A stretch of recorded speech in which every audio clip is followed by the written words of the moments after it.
Podem sentar-se. Olha, você tem visto aí aparecer essa frase, venha junto. Ela tem aparecido diversas vezes aí ao longo dos nossos cultos. E desde que eu falei sobre isso, em novembro, quando a gente começou aqui a campanha da cesta básica de Natal para as famílias carentes, que nós ajudamos, a quem damos suporte de comida, de alimento, eu tenho dito que cada vez que essa frase aparecer é para a gente se lembrar dessa nossa participação, desse nosso compromisso, desse nosso envolvimento.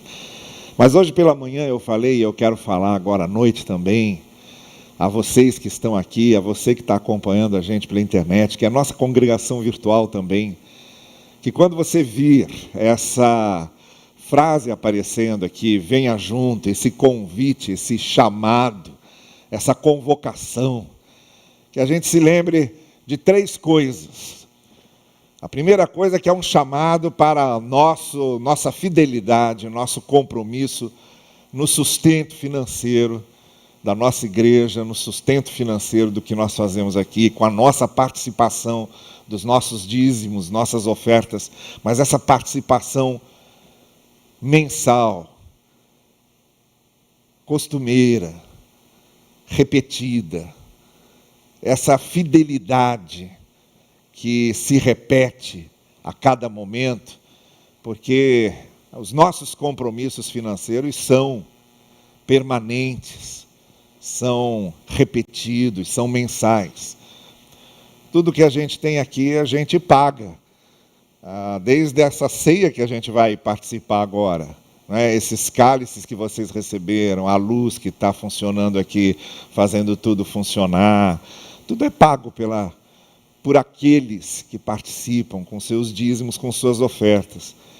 A gente tem toda a estrutura, manutenção do templo, é grande a requisição de manutenção desse patrimônio que temos aqui, do nosso templo e do edifício e de toda a área. Manutenção que é constante, que não para. Temos os compromissos com os salários dos nossos funcionários, nós temos as nossas estruturas de coordenadorias funcionando. Crianças, jovens, adolescentes, todas essas programações que vocês têm visto, terceira idade, todas essas estruturas funcionam a partir de coisas que a gente adquire, que a gente tem, por causa da sua participação, por causa da nossa participação financeira com nossos dízimos, com nossas ofertas. Então mantenha-se fiel a isso. Venha junto nesse sentido de permanecer no sustento aqui dessa obra. A segunda coisa são as nossas ofertas ocasionais. Venha junto para esses desafios que vão aparecendo.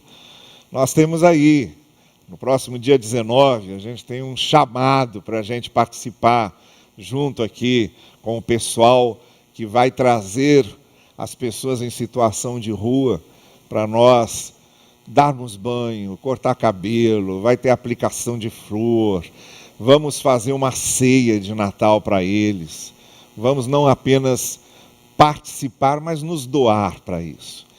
Temos a cesta básica para as famílias carentes, como eu disse a vocês, os itens do que vai acontecer aqui dia 18, os itens da cesta básica, você tem aí nas nossas redes sociais, aqui mesmo, você que está acompanhando pela internet agora, aqui abaixo do seu vídeo você tem a lista de tudo que a gente precisa para compor essas cestas básicas. Agora, eu tenho lembrado que essas ofertas paralelas, elas não podem ser tiradas da nossa contribuição mensal, porque é essa diferença que a gente tem que lembrar.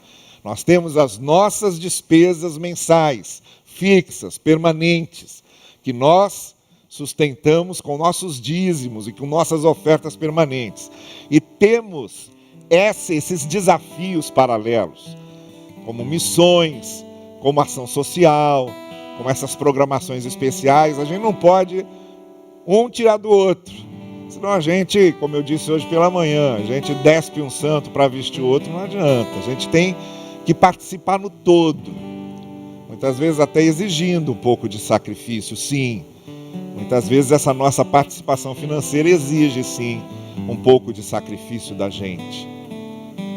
E a terceira coisa que esse venha junto tem que lembrar é que por trás da oferta tem que ter gente, tem que ser esse voluntariado nosso, nós participando.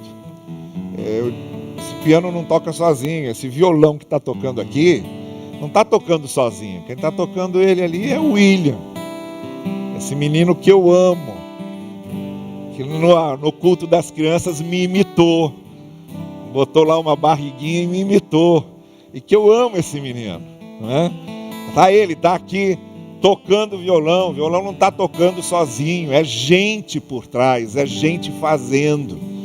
A gente não traz só uma oferta como se estivesse pagando uma mensalidade para Deus, a gente se oferta também. O venha junto quer dizer isso, é esse voluntariado, é essa participação espontânea, voluntária. Dia 18 aqui, a gente vai precisar de gente para ajudar a receber esse pessoal, a dar banho, a arrumar, a distribuir as roupas, a arrumar a ceia, a distribuir a ceia, a falar com eles. Vai ser uma grande oportunidade. Olha que oportunidade, a gente vai estar falando do Evangelho, mostrando o Evangelho. Essas pessoas não vão só ouvir falar do amor de Deus, elas vão estar vendo o amor de Deus acontecendo para elas ali. As famílias que a gente está ajudando com a nossa cesta básica de Natal, elas não vão estar só ouvindo falar do amor de Deus, elas estão vendo ali, cada cesta que elas receberem, elas estão vendo o amor de Deus ali expresso para elas, através do que a gente faz junto aqui. Então venha junto, não fique fazendo como o irmão do filho pródigo. Lembra do irmão do filho pródigo? Chegou lá, aquela festa, e o que é isso? O que está acontecendo? Não sabia de nada. Ele estava dentro da casa, mas não sabia de nada. Ele morava lá dentro, mas não estava entendendo nada que estava acontecendo. Seu pai precisou lhe dizer, isso aqui é uma festa, isso aqui é a festa da graça, isso aqui é a festa do amor, isso aqui é a festa de Deus. É isso que eu estou dizendo para você, não fique só assistindo acontecer. Participe, engaje-se, reúna-se, envolva-se e faça, Você é corpo de Cristo, a igreja somos nós, a igreja não é o templo, a igreja somos nós. O Espírito Santo não habita aqui dentro, está errado isso. Quantas vezes o Espírito Santo está aqui? Não, ele não está dentro do templo, não. Ele está dentro da gente. O Espírito só está aqui porque nós estamos aqui. Quando terminar esse culto e a gente sair daqui, isso aqui vira um edifício vazio, pedra, tijolo, cimento, e só. E não passa disso. Mas quando nós estamos aqui, o Espírito está aqui. Ele não está pairando aqui como a gente pensa, ou fomos ensinados a pensar. Não, ele não habita templos feitos por mãos de homens. O Espírito está na gente, e o Espírito Santo só está aqui porque você está aqui e tem o Espírito Santo em você. Então venha, você que é a igreja, você é a igreja, venha e participe. O Edson Madureira estava contando para a gente agora há pouco experiências bonitas, né, Rui e Vânia, lá do discipulado, essa semana, junto às meninas que estavam na droga, e a Casa de Recuperação Feminina está trabalhando com elas, a Casa de Recuperação Masculina, que a gente participa, ajuda no sustento, participa com o nosso dízimo, com nossa oferta, a gente ajuda o sustento dessas casas de recuperação, mas não é só dar oferta, a gente não dá só oferta, esse pessoal vai lá e faz o discipulado deles. Eles não são beneficiados só pela ajuda financeira que a nossa igreja dá. Eles são beneficiados muito especialmente pela presença de pessoas cheias do Espírito, abençoando a vida deles.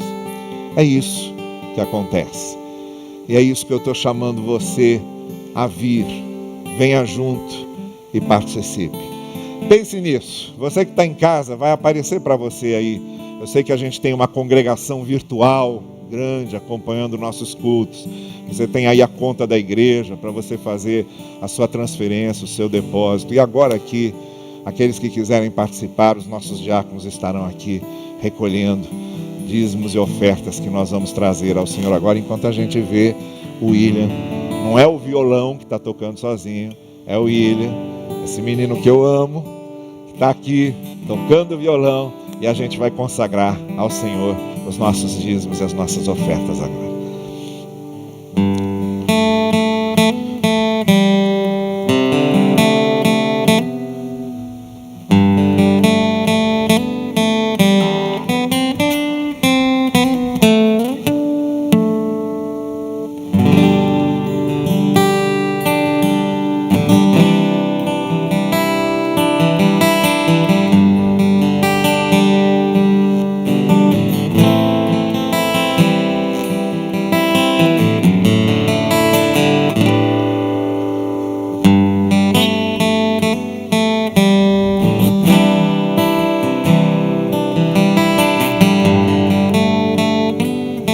Pastor André vai orar, dedicar aquilo que trouxemos.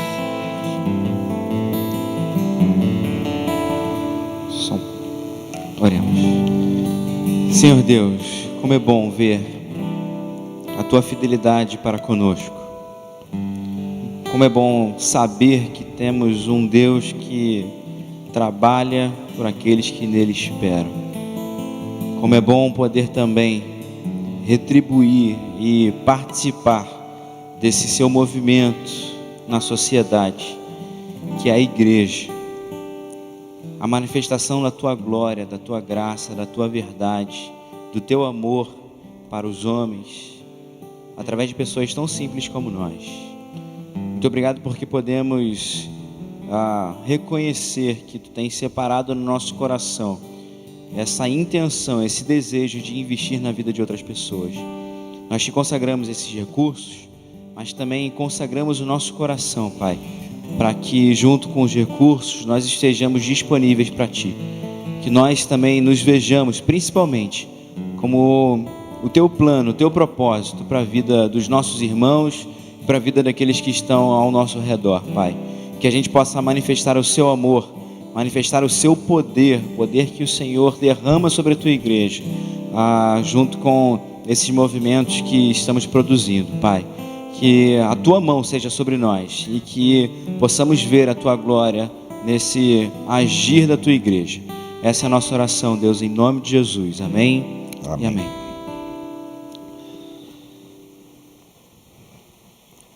Eu hoje pela manhã comecei uma série de mensagens que a gente vai ao longo do mês de dezembro desenvolver, chamada Natal da Kenosis, que é essa palavra que vai aparecer aí.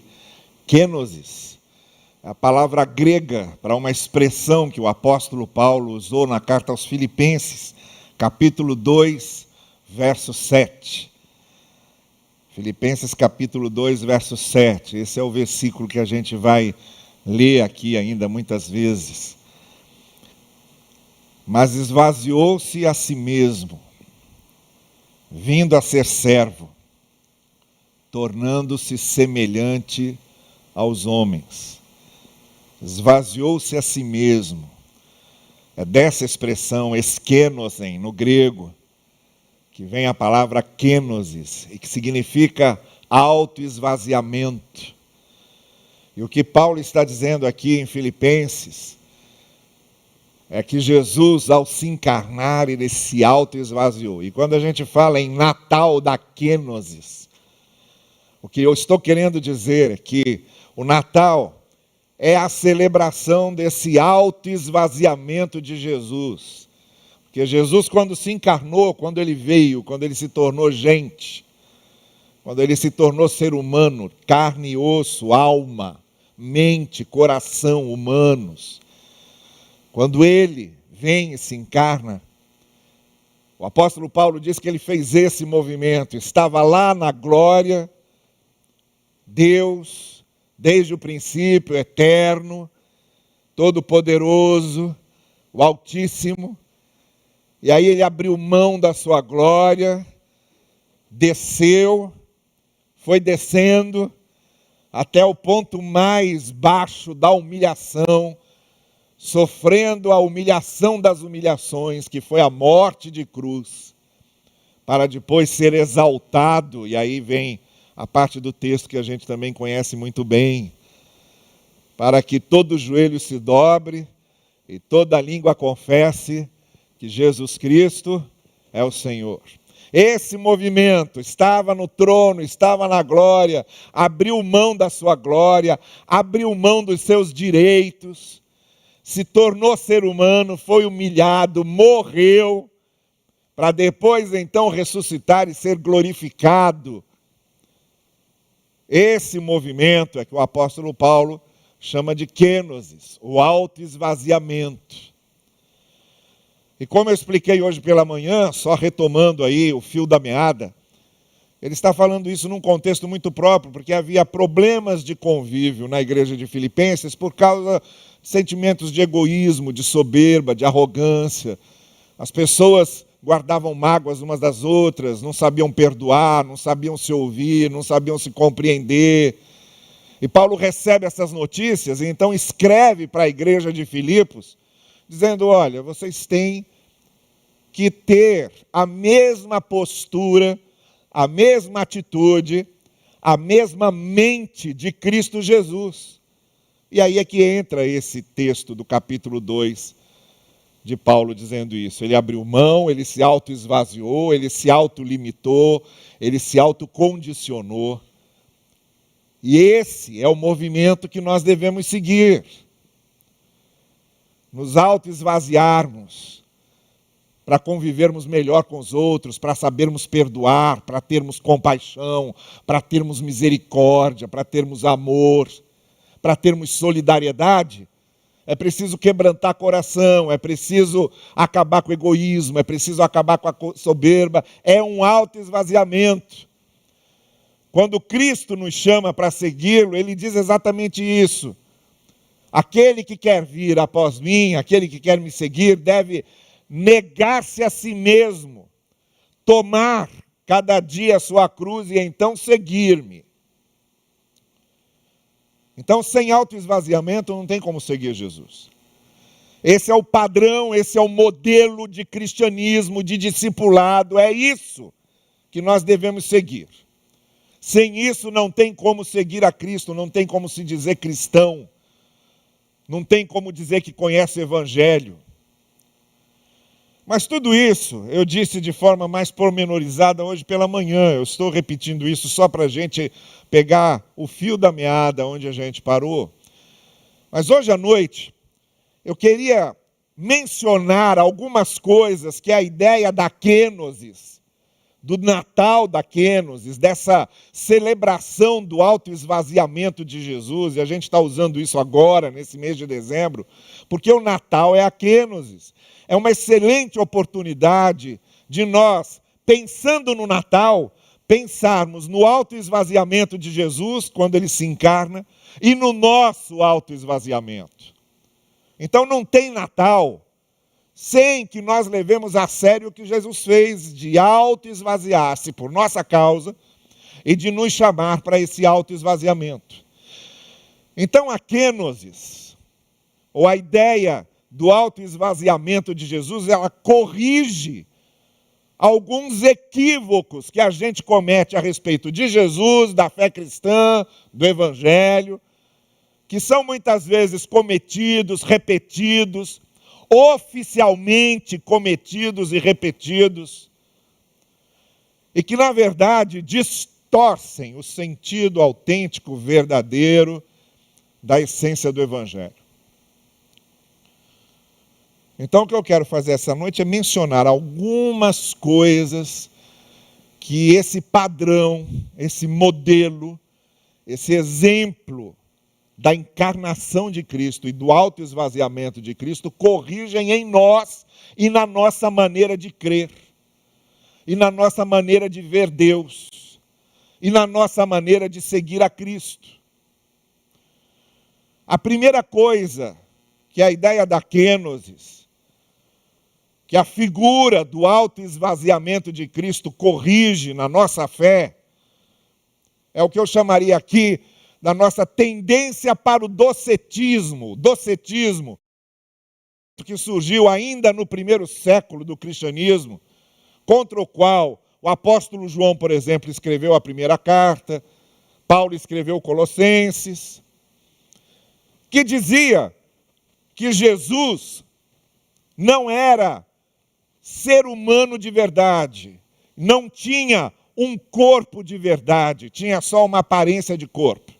Então era um pessoal que dizia, ele é só Deus, não é homem, não é ser humano.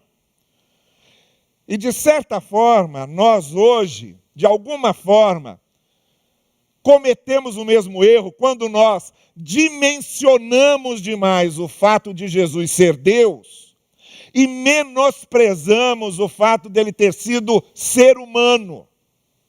A gente pensa muito na divindade de Jesus e se esquece da humanidade de Jesus.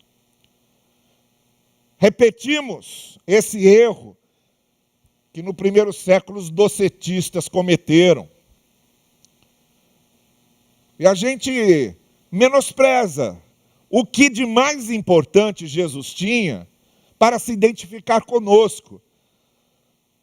Isso deu uma confusão muito grande, pelo menos ao longo de 4 séculos de cristianismo, até o ano 600 mais ou menos, o pessoal estava discutindo o que significava Jesus ser Deus e ser homem ao mesmo tempo. Surgiram várias teorias, surgiram várias possibilidades, houve discussões teológicas enormes. E a tendência sempre era para divinizar mais Jesus do que humanizar Jesus. E nós mesmos temos dificuldade com isso, de pensar em Jesus como homem, como a gente. Mas quando Paulo diz que ele se autoesvaziou, Paulo está dizendo, ele sentia fome, sentia sono, sentia cansaço, foi tentado, podia ter pecado. É um absurdo a gente pensar que Jesus foi tentado se ele não podia pecar. Se ele não podia pecar, o diabo nem sequer poderia tentá-lo. O diabo tentou porque Jesus podia pecar se quisesse. Porque ele era ser humano inteiro, completo. Então ele não venceu a tentação porque ele era Deus. Não tem vantagem nenhuma em Deus vencer tentação. Ele não venceu a tentação porque ele era Deus. Ele venceu a tentação porque ele era o Adão que Adão não conseguiu ser. Ele era esse novo homem, esse novo ser que Adão não foi. E é justamente nesse ponto da sua identificação conosco como seres humanos. Nós temos um Senhor que sabe o que é ser tentado. Quando eu e você somos tentados, a gente pode recorrer a Ele, porque Ele sabe o que é ser tentado. Quando eu e você somos perseguidos, a gente pode se refugiar nele, porque Ele sabe o que é ser perseguido. Quando eu e você somos abandonados, somos traídos, quando eu e você nos sentimos sozinhos, Jesus sabe tudo isso, porque Ele experimentou como pessoa, experimentou como ser humano. E aí é que vem o autor de Hebreus e diz, nós temos um sumo sacerdote que sabe exatamente qual é cada uma de nossas dores, porque ele passou por cada uma delas. Então a primeira coisa que a ideia do autoesvaziamento corrige é essa tendência nossa de pensar em Jesus só como o Deus humanizado. Ele não era o Deus humanizado, ele era ser humano. Não deixou de ser Deus, mas se tornou ser humano inteiro, alma humana, coração humano, mente humana, corpo humano, tudo humano. É isso que a encarnação quer dizer. E é por isso que nós nos identificamos com Ele. É por isso que a gente vai celebrar essa ceia agora. Porque Ele tinha corpo e tinha sangue. Porque quando você furava Jesus, saía sangue. Quando você machucava Jesus, ficava ferida. Porque era ser humano, porque era corpo. É por isso que a gente celebra a ceia dessa forma. Então, a primeira correção que a ideia do autoesvaziamento faz é nos lembrar disso. Temos um sumo sacerdote que era igual a nós em tudo na nossa humanidade. Foi o Adão que Adão poderia ter sido e não conseguiu ser. A segunda coisa que o autoesvaziamento de Jesus nos ensina e nos corrige é nesse reducionismo que muitas vezes a nossa mensagem tem de acharmos que evangelho é tirar almas do inferno. E achar que é só isso. E a gente fica repetindo isso como se isso tivesse sido a grande missão, ou mais do que isso, como se isso tivesse sido a única missão de Jesus. Não. Jesus não veio só para tirar almas do inferno. Jesus veio para transformar a vida do ser humano aqui também. Não é só para a eternidade que Jesus nos salva, é para agora, para essa nossa vida aqui, para o que vivemos aqui. O Evangelho é para o ser humano como ser integral, inteiro. Não é só para a alma, até porque o ser humano não é uma alma. Ele é corpo também, ele é mente também, ele é esse todo. E Jesus Cristo, quando se autoesvazia e assume na encarnação a identidade humana toda, ele vem mostrar o que Deus pode fazer com o ser humano. Por isso que quando a gente fala em evangelho, nós não estamos falando só em tirar a alma do inferno. A gente está falando em ser humano digno, levar dignidade para o ser humano. Por isso que a gente se preocupa em socorrer os que estão precisando de ajuda. Por isso que não existe evangelismo sem ação social. Sem se preocupar com o homem como um todo, não tem como separar isso. Vamos cuidar da alma e vamos deixar o corpo. Não existe isso no Evangelho. Quando Jesus se autoesvaziou, ele se tornou homem inteiro e mostrou que a preocupação dele é com o ser humano integral. Quando ele cura aquele rapaz lá de Marcos 5, ele cura nas diversas dimensões da humanidade dele. Ele faz com que ele se reencontre com o outro, ele vivia escondido. E ele faz com que ele se reencontre com sua família. Ele faz com que ele se reencontre com ele mesmo, ele se machucava. E aí, depois do seu encontro com Jesus, vão vê-lo lá sentado, bem, em paz consigo, reconciliado consigo. Porque a obra de Jesus tem a ver com o todo do ser humano. Não tem a ver só com a eternidade.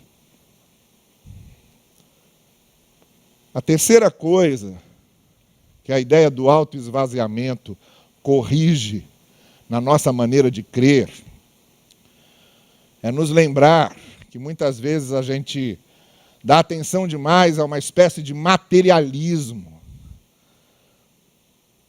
Quando Jesus se encarna, ele faz uma opção clara pelo mais humilde, pelo mais pobre, pelo mais modesto. Nós temos uma ideia hoje de progresso, por exemplo, como se progresso de um país fosse só acumular riquezas. Como se progresso para uma pessoa fosse acumular riquezas. E Jesus, no seu autoesvaziamento, deixando a sua glória e vindo para uma manjedoura, para um estábulo, se tornando um operário, um trabalhador, um marceneiro, trabalhando dia a dia para ter o seu sustento, para sustentar a sua família. Jesus veio mostrar que o progresso está ligado à dignidade do ser humano, não está ligado à acumulação de riquezas. Um país não progride porque acumula riquezas. Um país progride quando os seus cidadãos são valorizados como seres humanos dignos. Isso é verdadeira ideia de progresso. E Jesus, quando abre mão da sua glória e se encarna, está lá andando com os mais simples. e começa o seu ministério numa sinagoga, lendo Isaías 61 e dizendo: eu vim para os pobres, para os oprimidos, para os explorados, para os cegos. Eu vim trazer a graça a eles.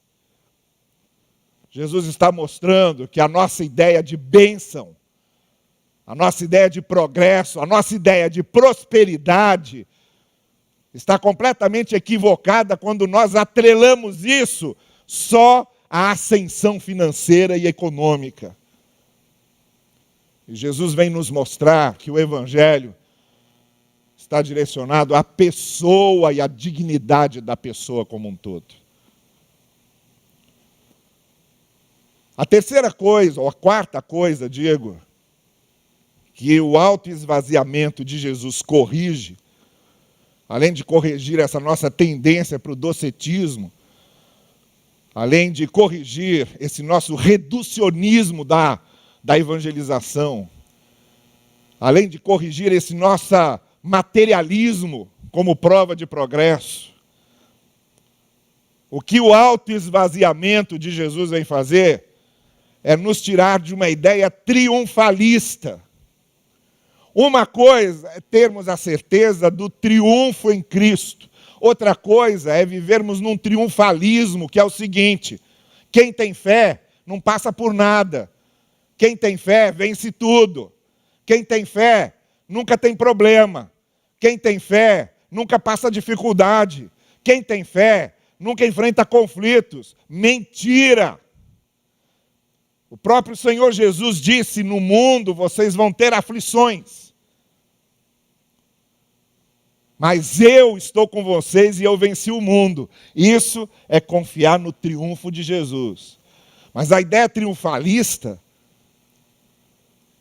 essa ideia de que somos super-heróis, superpoderosos, nada nos atinge, nada nos alcança, isso é mentira.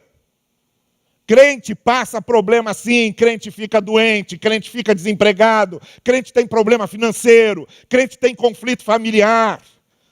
Crente é traído, crente fica abandonado, crente fica esquecido, marginalizado. Existe isso, é perseguido. Bem-aventurados os perseguidos por causa da justiça. Nenhum apóstolo morreu velhinho e em paz. Morreram todos martirizados por causa da sua fé. Então essa ideia triunfalista não tem nada a ver com o autoesvaziamento de Cristo, porque o autoesvaziamento de Cristo foi vir para a dor, foi vir para a luta de cada dia, foi vir para tudo que ele enfrentou no seu ministério e na sua vida. A ressurreição de Cristo aponta para a nossa vitória final, só que antes de chegarmos lá, na vitória final da ressurreição, nós estamos aqui, lutando, sendo provados, mas vencendo pela fé. E Jesus Cristo diz aos seus discípulos: confiem que eu estou com vocês. E Paulo diz: olha, a gente fica abatido, mas não fica desesperado. A gente tem problema, mas a gente não entra em pânico. Pega lá a lista das coisas que aconteceu com Paulo. Você lê o capítulo 11 da segunda carta aos Coríntios e vai anotando lá. Foi assaltado, sofreu naufrágio, foi ridicularizado, teve que fugir dentro de um cesto. Paulo! E a gente fica com esse discurso triunfalista, achando que só porque é crente somos super-heróis e nada nos atinge. Mentira! Nós temos triunfo em Cristo. E isso não significa que nunca teremos problemas e provações e aflições. Não. Isso significa que a gente passa no meio dos problemas, das aflições e das tribulações com a certeza do triunfo que nós temos em Cristo. E uma última coisa, que o conceito de autoesvaziamento, esse conceito de kenosis, corrige na nossa maneira de crer. Uma última coisa que a gente aprende com Jesus aí no seu autoesvaziamento é que a vida de seguir a Jesus é para ser uma vida mais de expressão de amor do que de apegos dogmáticos, do que de apegos a tradições, do que de apegos a credos. A vida no Evangelho é nós nos transformarmos em canal de graça de Deus para o outro, e foi isso que Jesus Cristo fez. Até hoje, ninguém explica o que é que foi a encarnação. Como é que ele é uma pessoa com duas naturezas, divina, humana? Ninguém explica isso. Brigaram, se digladiaram, guerrearam, mas não consegue explicar. Sabe por quê? Porque isso não é um problema para a teologia pensar. Isso é um exemplo para nós vivermos. Não é para ser um ponto discutido pela teologia. Porque aí, quando a gente começa a se apegar nisso, a se apegar mais em dogmatismos do que na expressão da graça e do amor, a gente cria a inquisição para perseguir quem pensa diferente. Como aconteceu na Idade Média. Quem criou a Inquisição não foi a ciência. Quem criou a Inquisição não foi o movimento iluminista. Quem criou a Inquisição não foram os ateus. Quem criou a Inquisição para queimar quem pensava diferente da igreja foi a igreja. Foi a igreja cristã que criou a Inquisição para queimar quem pensava diferente dela. E queimava em nome de Deus. Não foi para isso que fomos chamados. Não foi para a gente se tornar palmatória do mundo. Não foi para sermos o tribunal de Deus, separando dignos de indignos. Nós somos chamados para sermos a expressão do amor de Deus, porque a encarnação de Cristo foi a grande expressão do amor de Deus por nós. Quando ele se autoesvazia, sai do seu trono, deixa a sua glória, assume a humanidade por amor a nós. Não foi para defender um conceito teológico. Não foi para combater uma heresia. Não foi para estabelecer um tribunal teológico. Foi para mostrar amor. Foi para transmitir graça. E se para a igreja de Cristo se torna mais importante defender dogmas, defender conceitos teológicos, do que expressar amor, expressar graça, nós estamos completamente fora do grande objetivo do Evangelho e do grande objetivo do autoesvaziamento de Cristo. A gente não está aqui para entender como é que Cristo era divino e humano, porque a gente pode quebrar a cabeça e não vai entender isso nunca. O máximo que a gente pode fazer é como o Concílio de Calcedônia fez em 461, fechando a fórmula. Ele era verdadeiramente Deus e ele era verdadeiramente homem. Ponto final. Mas não explica. Não explica. Inventaram uma palavra para isso. Ele era teântropo. Theos e antropos. Deus e homem junto. Mas é um conceito, não explica. Ninguém entende. Porque a encarnação e o autoesvaziamento de Jesus não foi para virar conceito teológico. Foi para mostrar ao mundo como é que Deus nos amava. E a Igreja de Cristo e os seguidores de Cristo têm a grande missão de mostrar ao mundo como Deus nos ama, acima de qualquer outra coisa. Esse é o autoesvaziamento de Cristo e é o nosso também. Nós estamos começando o mês do Natal, mês de dezembro. E Natal é Kênosis. Natal é o autoesvaziamento de Cristo. Natal é Cristo se transformando em dom de Deus para o ser humano. Não tem como a gente comemorar Natal sem usar kenosis, o autoesvaziamento de Cristo como padrão e como modelo.